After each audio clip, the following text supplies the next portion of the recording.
देखो आज के इस वीडियो में हम लोग 5 इंपॉर्टेंट क्वेश्चन सॉल्व करेंगे इस टॉपिक के ऊपर based, that is LCR circuit. Okay, inductor, capacitor and resistor की जो सर्किट है। तो लास्ट क्लास में इसको देखा था। आज हम लोग जो पहला 4 क्वेश्चन सॉल्व करेंगे that will be of board exam की पीओआईक्यू, और लास्ट क्वेश्चन जो होंगे ना वो जेडब्ल्यू मेन की पीओआईक्यू होंगे, 2024 में पूछा गया था, उसको अच्छे से देखना, ठीक है। सो यहाँ पे हम लोग थोड़ा सा कॉन्सेप्ट को रिकैप कर लेते, तब ज्यादा काम आएंगे, आसानी होंगे, है ना। तो कॉन्सेप्ट क्या था कि एलसीआर सर्किट मतलब एक रेजिस्टेंस होंगे, इंडक्टर होंगे एंड कैपेसिटर होंगे।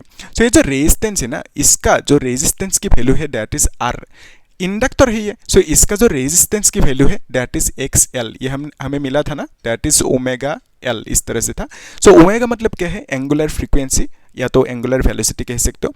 एल मतलब क्या है, इंडक्टेंस, ठीक है। तो ये जो इंडक्टर है ना, इसका इंडक्टेंस की वैल्यू।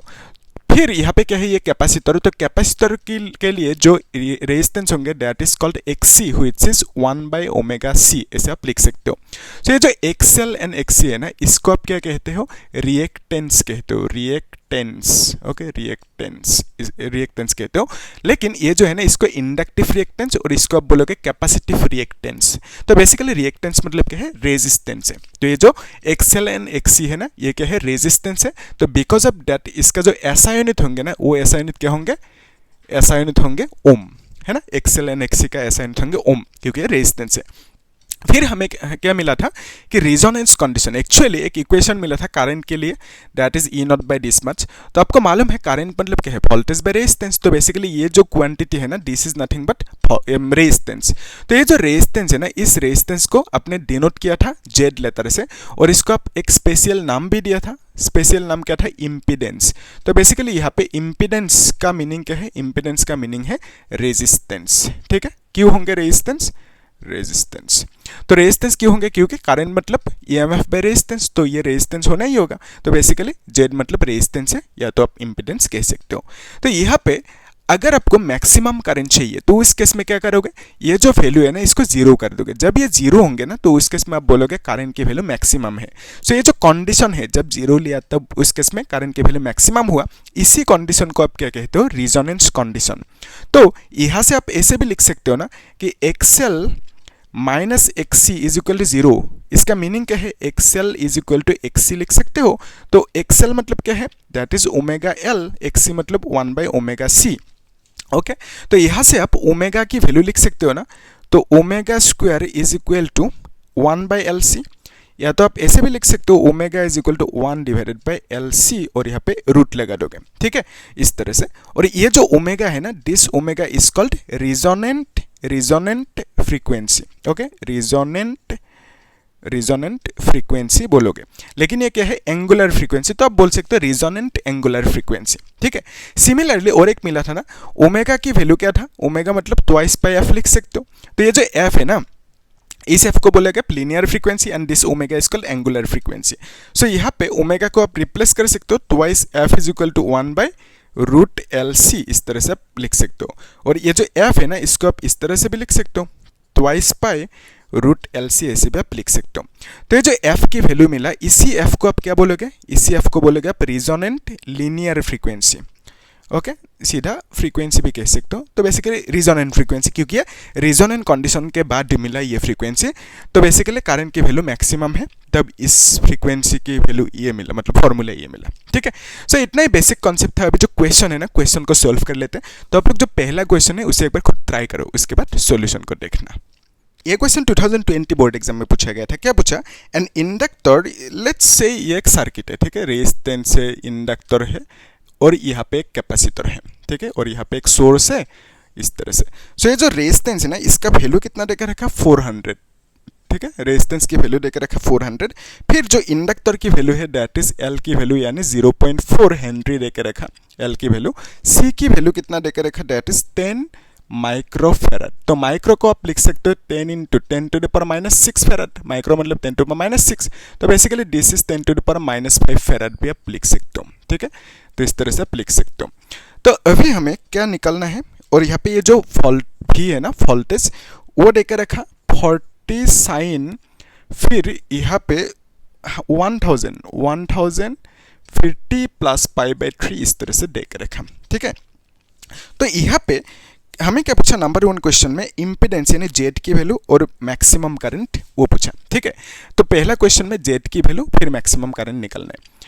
तो यहाँ पे देखो ये जो है ना इक्वेशन एक्चुअली फॉर्मेट क्या था, E naught sine omega T plus something angle था, फाई था, है ना, इस तरह से ये फॉर्मेट था। तो फाई मतलब फेज एंगल या तो फेज डिफरेंस कह सकते हो। तो बेसिकली यहाँ पे आप ऐसा कंसीडर कर सकते हो ना, ई मतलब क्या है, E is nothing but potential यानी वोल्टेज। तो आप इसको फी लिख सकते हो, इसको ई नॉट ना लिख के फी नॉट भी लिख सकते हो, कोई दिक्कत नहीं। तो यहाँ पे देखो फी के साथ भी कंपेयर हो गया, साइन के साथ साइन कंपेयर्ड, तो फी नॉट के साथ 40 लिख सकते हो, मतलब फी नॉट की वैल्यू 40 लिख सकते हो। सिमिलरली ओमेगा के साथ 1000 को कंपेयर कर सकते हो, तो ओमेगा मतलब 1000, टी मतलब टी, फाई मतलब इतना सा। तो यहां से आप लिख सकते हो ना कि फी नॉट इज इक्वल टू 40 और यहाँ पे ओमेगा की वैल्यू 1000 लिख सकते हो, ठीक है, इस तरह से आप लिख सकते हो। तो आपको क्या पूछा, इम्पीडेंस यानी जेड की वैल्यू पूछा, ठीक है। नंबर 1 क्वेश्चन में जेड की वैल्यू पूछा। तो ये जो सर्किट है इसमें जेड की वैल्यू कितना होंगे, that is XL minus XC whole square plus R square, इस तरह से लिखोगे। तो अभी एक्सएल की मीनिंग क्या है, एक्सएल की मीनिंग है XL is nothing but omega L, okay.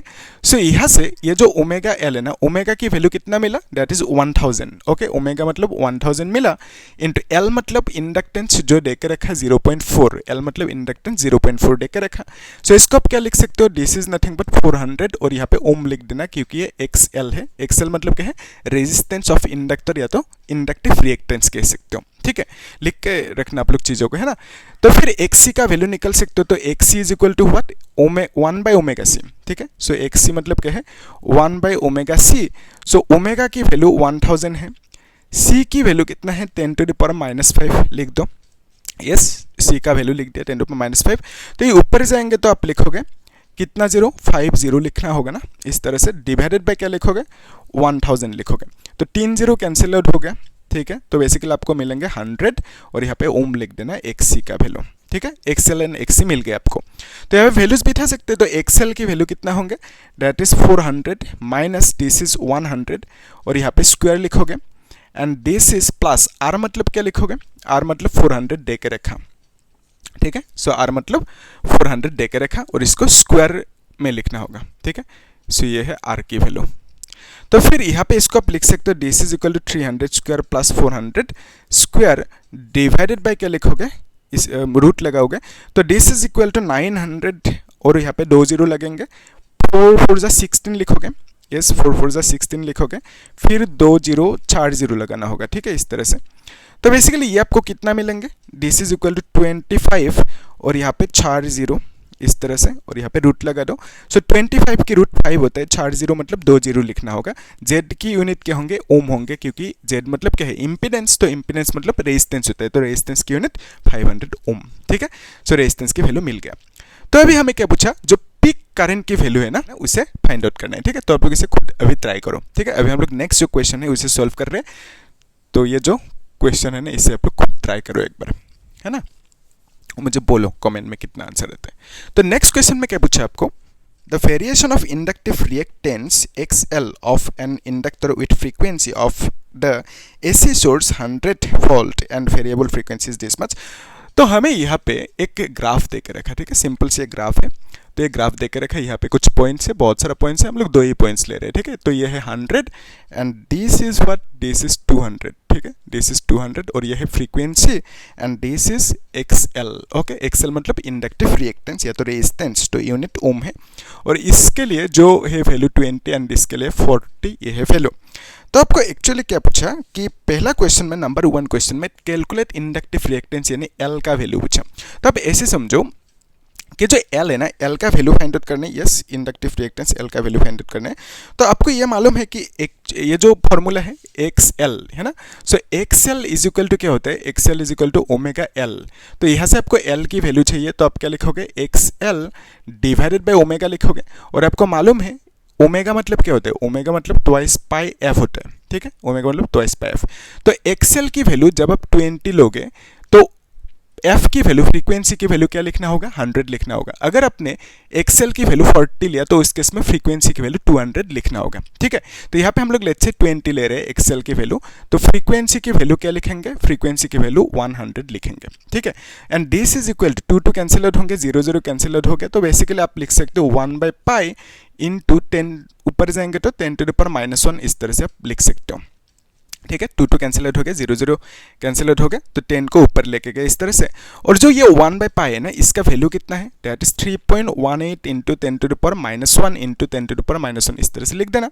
तो ये जो है ना, इसको आप ऐसे भी लिख सकते हो 18 इंटू 10⁻², ठीक है। सो एल का वैल्यू हमें मिल चुका, दैट इज 3.18 इंटू 10⁻²। तो ये फर्स्ट क्वेश्चन हो गया।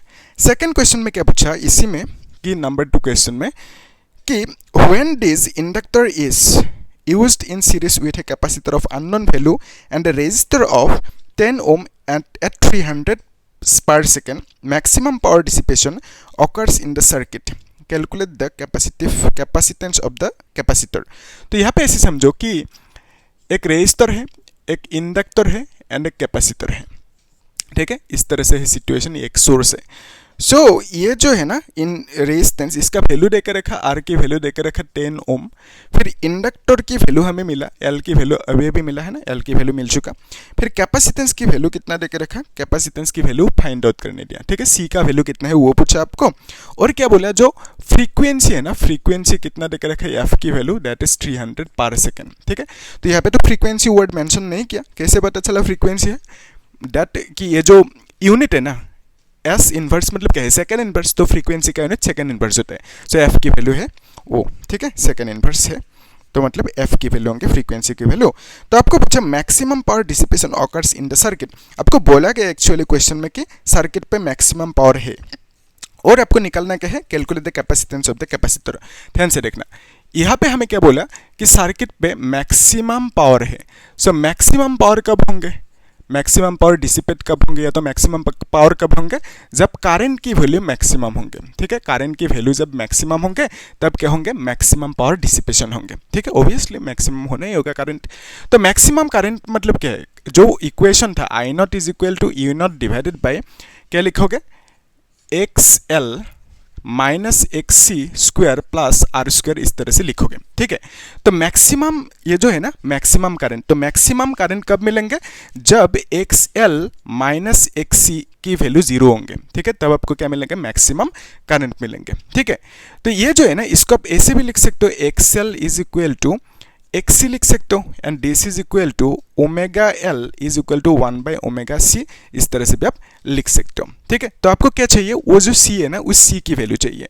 तो आप क्या करोगे, इसको आप ऐसे भी लिख सकते हो ना, सी को इससे लेके आया तो 1/ω², फिर यहाँ पे एल लिख दो, और यहाँ पे ओमेगा मतलब क्या होता है, 2/f होता है, ठीक है, और यहाँ पे स्क्वायर कर दो, और यहाँ पे एल लिखो, ठीक है, इजी। तो फिर नेक्स्ट स्टेप पे क्या करना है हमें, ये जो सी है ना, सो सी इज इक्वल टू आप लिखोगे 1/2 पाई मतलब पाई स्क्वायर लिखोगे, और यहाँ पे इंटू एफ स्क्वायर होंगे, यस, फिर यहाँ पे एल लिखोगे, ठीक है। अभी ध्यान से देखना, ये जो 1/π होता है ना, 1/π की वैल्यू कितना है, 1/π की वैल्यू है 3.18 इंटू 10⁻⁻1 है ना, लेकिन यहाँ पे 1/π स्क्वायर है तो इसको स्क्वायर कर दो, फिर यहाँ पे 4 है इंटू एफ मतलब फ्रीक्वेंसी जो है 300, तो यहाँ पे 300 लिखोगे फ्रीक्वेंसी, और यहाँ पे इसको स्क्वायर कर दो।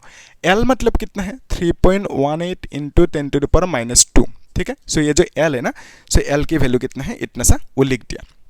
अभी देखो, ये जो है ना, ऊपर इसको 2 बार लिख सकते हो, 18 इंटू 10⁻² होंगे ना ये, और फिर 3.18 लिख दो, ठीक है। 2 बार 3.18 लिखा, बाकी 10⁻² हो गए वो, फिर यहाँ पे 4 इंटू 3 3 9 होंगे, फिर यहाँ पे क्या लिखोगे, 4 0 लिखोगे, इंटू 3.18, फिर यहाँ पे इंटू 10⁻² लिखोगे।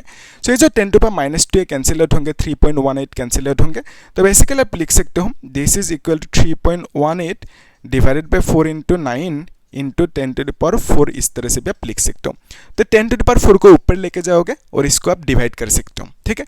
सो डिवाइड करने पर कुछ आंसर आएंगे, कितना आएंगे मैं देख के लिख देता हूँ, 8.83 इंटू 10⁻�6, ओके, 8.83 इंटू 10⁻�6, इतना सा आएंगे आंसर।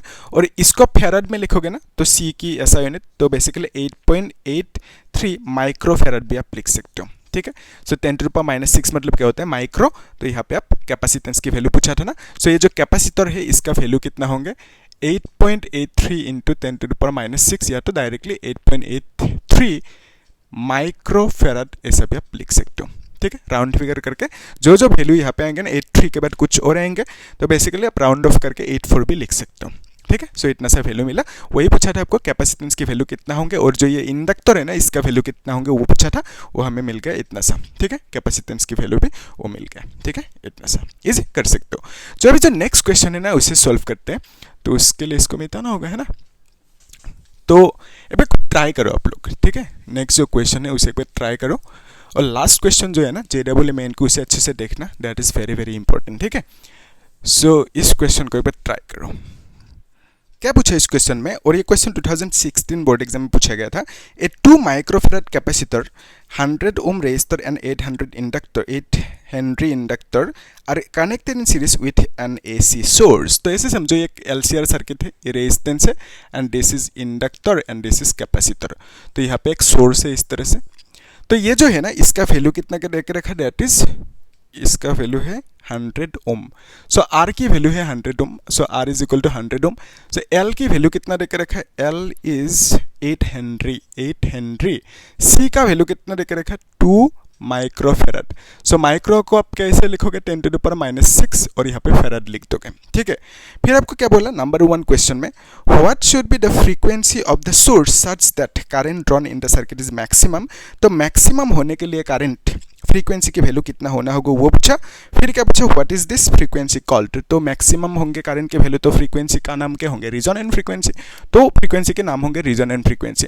लेकिन आपको पूछा ये जो फ्रीक्वेंसी है इसका वैल्यू कितना होंगे, यानी स्मॉल f की वैल्यू पूछा। ठीक है, फ्रीक्वेंसी की वैल्यू पूछा। तो एक्चुअली जो कंडीशन है, एक जो फॉर्मूला है, I0 is equal to E0 divided by क्या है, I0 is equal to E0 divided by XL minus XC, फिर यहाँ पे स्क्वायर, फिर यहाँ पे प्लस R स्क्वायर, इस तरह से लिखोगे। तो रिजोनेंस कंडीशन मतलब क्या होता है, मैक्सिमम करंट कब मिलेंगे। सो ये जो करंट है ना, ये करंट मैक्सिमम कब होंगे, जब इसका वैल्यू 0 होंगे, यानी XC minus XL minus XC। ठीक है, सो XL माइनस XC का वैल्यू 0 होने से करंट की वैल्यू मैक्सिमम होंगे। तो वही बोले क्वेश्चन में करंट की वैल्यू मैक्सिमम है, बिकॉज ऑफ दैट हमने इसको इक्वल टू 0 लिख दिया। तो XL is equal to XC लिख सकते हो। तो XL मतलब क्या है, omega L is equal to 1 by omega C। So यहाँ से आप ओमेगा की वैल्यू लिख सकते हो, this is equal to 1 by, फिर यहाँ पे LC लिखोगे। और ये जो है ना ओमेगा मतलब क्या है, ट्वाइस पाई f, और यहाँ पे स्क्वायर लिखोगे, this is equal to 1 by LC लिख दोगे। ठीक है, सो यहाँ से आप ऐसे भी लिख सकते हो ना कि F2 4 हो गए ना, 2 स्क्वायर 4, और यहाँ पे पाई स्क्वायर, फिर F स्क्वायर 1 बाय LC लिखोगे। ठीक है, तो हमने क्या किया, ये जो स्क्वायर है ना, स्क्वायर को यहाँ पे लगा दिया। तो basically F square is equal to आप लिखोगे 1 डिवाइडेड बाय 4 पाई स्क्वायर, फिर यहाँ पे LC इस तरह से लिख सकते हो। ठीक है, इजी। तो अभी देखो, अगर आप बोथ साइड रूट लोगे, इस तरह से बोथ साइड रूट लोगे, तो उस केस में आपको लिखना होगा this F is equal to 1 divided by 2 pi की रूट कितना होंगे, पाई स्क्वायर के रूट पाई होंगे, फिर यहाँ पे रूट L, फिर यहाँ पे C, इस तरह से लिख सकते हो। ठीक है, यहाँ तक इजी है। तो अभी देखो ये जो है ना 1 बाय पाई 2 पाई लिखा, फिर यहाँ पे L की वैल्यू कितना लिखोगे, L मतलब 8 लिखोगे, C मतलब 2 इंटू 10⁻�6 लिख दो। ठीक है, अभी ध्यान से देखो, ये है ना 2 पाई, और ये कितना होंगे 8 इंटू 2 इज 16 इंटू 10⁻�6 लिखोगे, एंड दिस इज रूट। तो 16 का रूट कितना होंगे, 16 का रूट इज 4, तो यहाँ पे आप लिख सकते हो 2 पाई इंटू 4 इंटू 10⁻⁻3 लिखोगे, -6 का रूट कितना होंगे, -3 होंगे। सो बेसिकली ये ऊपर जाएंगे, और नीचे ये कितना होंगे, that is equal to 4 into 8, तो ये कितना होंगे 1000 होंगे ना, ऊपर जाएंगे तो 10⁻3 होंगे, और नीचे कितना होंगे 8 है, और यहाँ पे पाई है। सो 8 इंटू 125 इज इक्वल टू 1000। तो बेसिकली आंसर कितना मिलेंगे, 125 डिवाइडेड बाय पाई मिला। या तो आप इसको, ये जो पाई है ना, इस 1 बाई पाई की वैल्यू बिठा के आप आंसर भी निकल सकते हो। सो 1 बाई पाई मतलब कितना होता है, 3.18 इंटू 10⁻⁻1। सो इसको मल्टीप्लाई करने के बाद कुछ आएंगे, तो बेसिकली आप ऐसा भी डायरेक्टली रख सकते हो एग्जाम में। ठीक है, 125 डिवाइडेड बाय पाई, ऐसा भी आप रख सकते हो। तो फ्रीक्वेंसी की वैल्यू पूछा था आपको, वो कितना मिला, 125 डिवाइडेड बाय पाई, या तो इतना सा, और यूनिट क्या होंगे, सेकंड इनवर्स। ओके, फ्रीक्वेंसी की यूनिट हर्ट्ज लिख सकते हो, हर्ट्ज मतलब HZ। ओके, HZ लिख सकते हो, और या तो एस इनवर्स ऐसे भी आप लिख सकते हो फ्रीक्वेंसी, ठीक है। सो फ्रीक्वेंसी की वैल्यू फाइंड आउट करने दिया था, वो हमें मिल गया। फिर आपको इसी क्वेश्चन में क्या पूछा, इसी क्वेश्चन में पूछा नंबर 2 कि if the peak value of EMF of the source is 200 find the maximum current. तो पीक वैल्यू देकर रखा कितना, दैट इज 200। तो ईएमएफ की जो मैक्सिमम वैल्यू है, ठीक है, सो ईएमएफ की जो मैक्सिमम वैल्यू है दैट इज 200 देकर रखा, ओके, 200 वोल्ट लिख दो। अभी देखो, सो ये जो है ना, ये आपको मिला फ्रीक्वेंसी की वैल्यू और ईएमएफ की वैल्यू कितना देखा रहेगा, 200। आपको निकालना क्या है, करंट की मैक्सिमम वैल्यू। करंट की मैक्सिमम वैल्यू कब मिलेंगे, करंट की मैक्सिमम वैल्यू कब मिलेंगे, जब इसको जीरो करोगे, है ना। तो इसको जीरो करने के बाद आपको क्या मिलेंगे, करंट की value E naught divided by Z. तो बेसिकली करंट की maximum value is equal to आप ई नॉट बाई जेड भी लिख सकते हो, इम्पीडेंस, ठीक है। तो करंट की मैक्सिमम वैल्यू मतलब ई नॉट बाई जेड भी लिख सकते हो। ध्यान से देखना, ये जो है ना करंट की value that is I naught is equal to E naught divided by क्या है, दैट इज इक्वल टू इतना सा, और यहाँ पे जीरो होंगे ना, जीरो स्क्वायर लिख दो प्लस आर स्क्वायर लिख दो, ठीक है। तो यहाँ पे करंट के वैल्यू मैक्सिमम को कब होंगे, जब ये जीरो होंगे, है ना। तो इस वैल्यू को आपने क्या कर दिया, जीरो कर दिया, तो अब आपको क्या मिलेंगे, ये जो करंट की वैल्यू है ना, ये करंट की वैल्यू आपको मैक्सिमम मिलेंगे, ठीक है। तो इस केस में ई नॉट की वैल्यू देकर रखा आपको कितना, दैट इज 200, यस। फिर यहाँ पे आर होंगे ना, इसको आप क्या लिखोगे, D is equal to E naught by R लिखोगे ना, आर स्क्वायर की रूट आर होंगे। तो आर की वैल्यू आपको देकर रखा 100, ठीक है। तो इसको जब डिवाइड करोगे तो आंसर कितना आएंगे, 2 आएंगे ना, और यहाँ पे एम्पियर लिख दो, ठीक है। सो आपको पूछा था सेकंड नंबर क्वेश्चन पे, ये सेकंड नंबर क्वेश्चन। सो क्या पूछा था आपको कि करंट की वैल्यू जो मैक्सिमम पीक वैल्यू होंगे करंट की, वो पूछा आपको, तो कितना मिला, 2 एम्पियर मिला। सो this is the maximum value of current, okay, या तो पीक वैल्यू ऑफ करंट भी बोल सकते हो। तो पीक वैल्यू को कैसे फाइंड आउट किया जाता है, by applying, after applying this condition आप पीक वैल्यू को फाइंड आउट कर सकते हो, ठीक है, या तो मैक्सिमम वैल्यू को फाइंड आउट कर सकते हो after applying this condition, XL minus X is equal to 0, ठीक है, कर सकते हो। तो इतना ही है। अभी जो नेक्स्ट क्वेश्चन है ना, उसे सॉल्व कर लेते हैं, इसको आप लोग नोट करके रखना अच्छे से, ठीक है। सो यहाँ तक तो हो गया। तो नेक्स्ट जो क्वेश्चन है उसे सॉल्व करना है ना, और ये इंटरेस्टिंग क्वेश्चन है, आप लोग एक बार खुद ट्राई करो, ठीक है, एक बार कोशिश करो, उसके बाद देखना सॉल्यूशन को। ये क्वेश्चन 2024 बोर्ड एग्जाम में पूछा गया था। क्या पूछा, a resistance of 20 ohm, a capacitance of 80 microfarad and an inductor of 50 milli henry. तो बेसिकली 3 चीज़ें हैं, एक resistance and inductor and then capacitance, तो फिर एक सोर्स है। और यहाँ पे हमें क्या बोला गया कि इसका जो रेजिस्टेंस की वैल्यू है दैट इज 20 ओम है, एल की वैल्यू, इंडक्टेंस की value 50 milli henry, 50 milli henry. तो मिली को आप कैसे लिखोगे, 10 टू द पावर -3 हेनरी लिखोगे, और यहाँ पे इसको आप 5 into 10 to the power -2 henry भी बोल सकते हो, ठीक है। तो बेसिकली ये क्या है, 50 मिली हेनरी था, मिली को आपने क्या किया, 10 टू द पावर -2 इस तरह से लिख दिया, ठीक है। तो मिली मतलब 10 टू द पावर -3 होता है, 1 मिली मतलब 10 टू द पावर -3, तो इस 0 को एडजस्ट कर दिया, है ना। तो अभी सी मतलब क्या है, कैपेसिटेंस, उसका वैल्यू भी देकर रखा है, which is 80 microfarad, okay, 80 microfarad. इसको आप लिख सकते हो 8 into 10 to the power -5 farad, ठीक है। सो 0 को एडजस्ट कर दिया, क्योंकि माइक्रो मतलब कितना होता है, 10 टू द पावर -6 फेराड होता है, ठीक है। सो देखो मैं यहाँ पे अच्छे से लिख देता हूँ। सो ये है 0, माइक्रो मतलब 10 टू द पावर -6 फेराड, तो इसको आप 8 into 10 to the power -5 farad भी ऐसे लिख सकते हो, ठीक है। और आपको क्या बोला गया क्वेश्चन में, this combination is connected across A 220 volt. तो इसका जो वैल्यू है 220 वोल्ट है। फिर आपको बोला supply of variable frequency, when the frequency of supply equals the natural frequency. यहाँ पे एक कंडीशन बोला गया कि जो सप्लाई फ्रीक्वेंसी होंगे ना, that is equal to natural frequency बोला गया, आपको नेचुरल फ्रीक्वेंसी बोला गया, ठीक है। तो उस केस में आपको निकलना है angular frequency and impedance of the circuit, यानी जेड की वैल्यू एंड ओमेगा की वैल्यू। नंबर 1 क्वेश्चन में ओमेगा की वैल्यू एंड नंबर 2 क्वेश्चन में जेड की वैल्यू पूछा, इम्पीडेंस की वैल्यू, ठीक है। सो ये जो है ना, supply frequency is equal to natural frequency. इसका मीनिंग क्या है, जब भी ये सप्लाई है तो इसका जो फ्रीक्वेंसी होंगे, अगर ये जो सर्किट है इन तीनों की एक ओवरऑल फ्रीक्वेंसी होंगे, तो उसका जो फ्रीक्वेंसी है और जो सप्लाई की फ्रीक्वेंसी है, अगर दोनों फ्रीक्वेंसी इक्वल होंगे तो उस केस में हमें क्या मिलेंगे, रिजोनेंस कंडीशन मिलेंगे, ठीक है। यानी रिजोनेंस कंडीशन मतलब करंट की वैल्यू मैक्सिमम होंगे। तो जब भी ऐसे सिचुएशन होंगे तब क्या होंगे, करंट की वैल्यू क्या होंगे, मैक्सिमम होंगे, ठीक है। जब भी फ्रीक्वेंसी सप्लाई यानी सोर्स की फ्रीक्वेंसी और इस सर्किट की फ्रीक्वेंसी जब भी सेम होंगे तो उस केस में क्या होंगे, करंट की वैल्यू मैक्सिमम होंगे, यानी आपको रिजोनेंस कंडीशन मिलेंगे। ठीक है।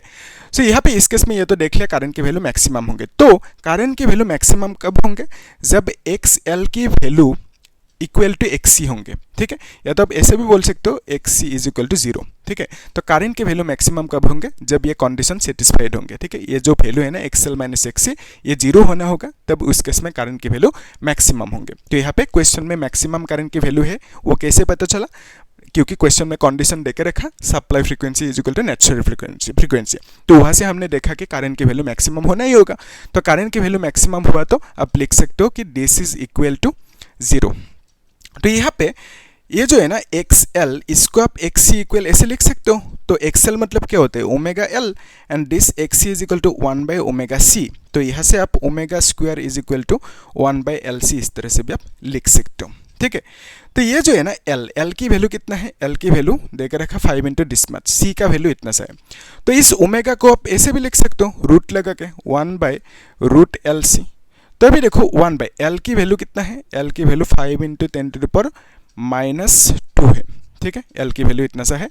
फिर सी की वैल्यू कितना है, 8 into 10 to the power -5, 8 into 10 to the power -5 लिख दो और यहाँ पे रूट लगा दो।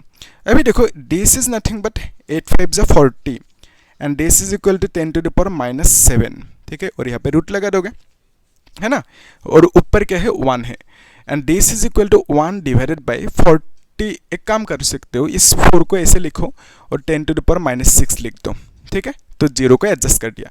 सो ओमेगा की वैल्यू कितना मिला, that is equal to 1 divided by 4 की root 2 into 10 to the power -6 की रूट -3। इस तरह से आप लिख सकते हो, है ना।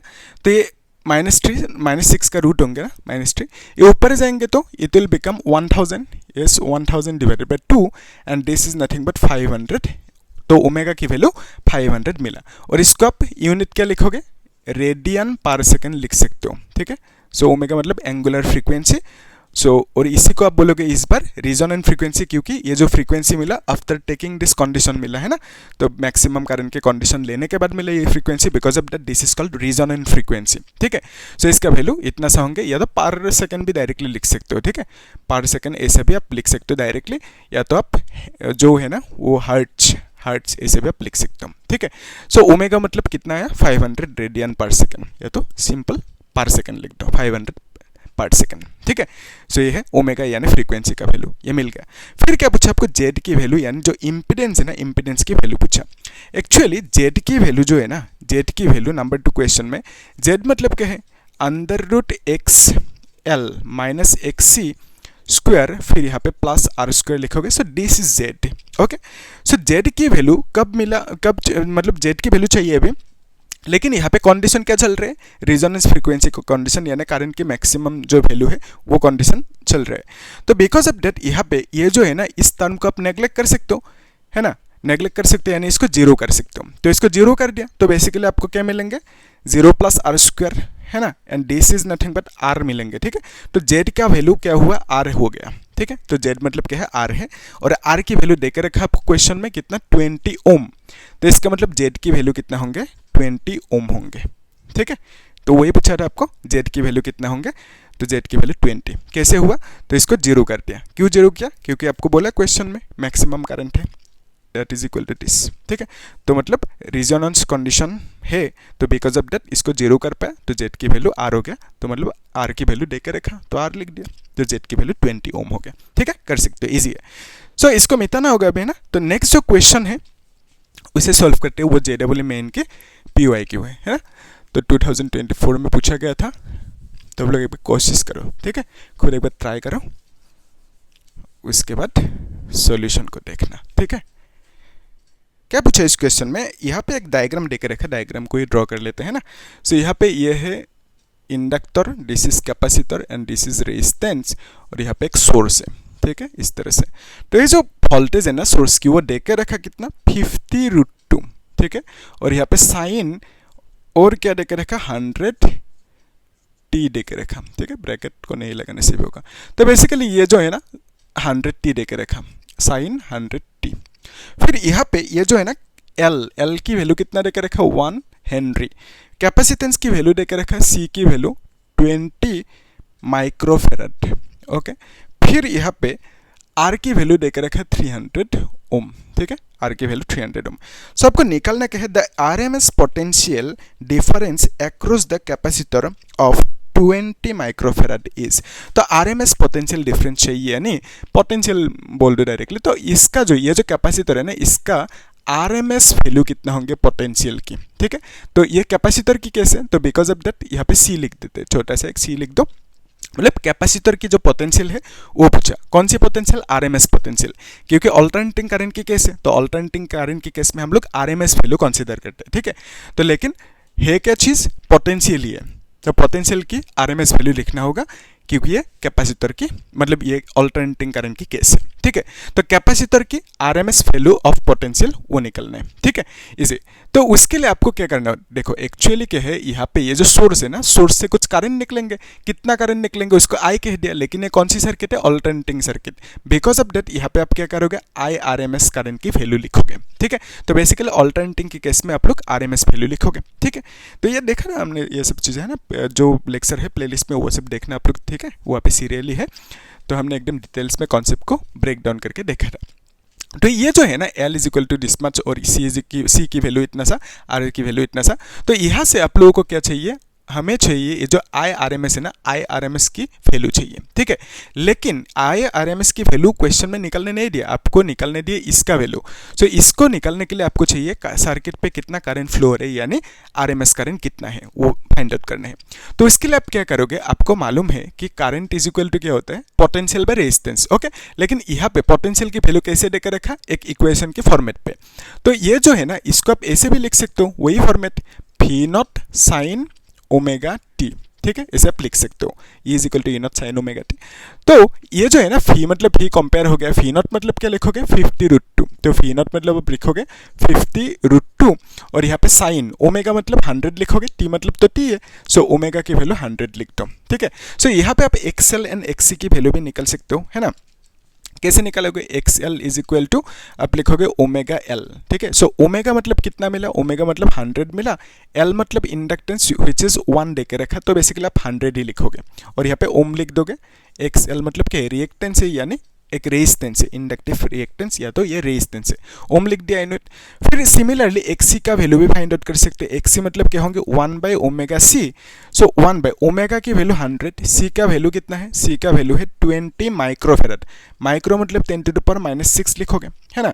तो इस तरह से लिख दिया, तो फिर दिस इज इक्वल टू 2, और यहाँ पे कितना होंगे? 0 0 3 0 एडजस्ट हो गया ना, तो 10⁻⁻ क्या लिखोगे? 3 लिख सकते हो इस तरह से, ठीक है।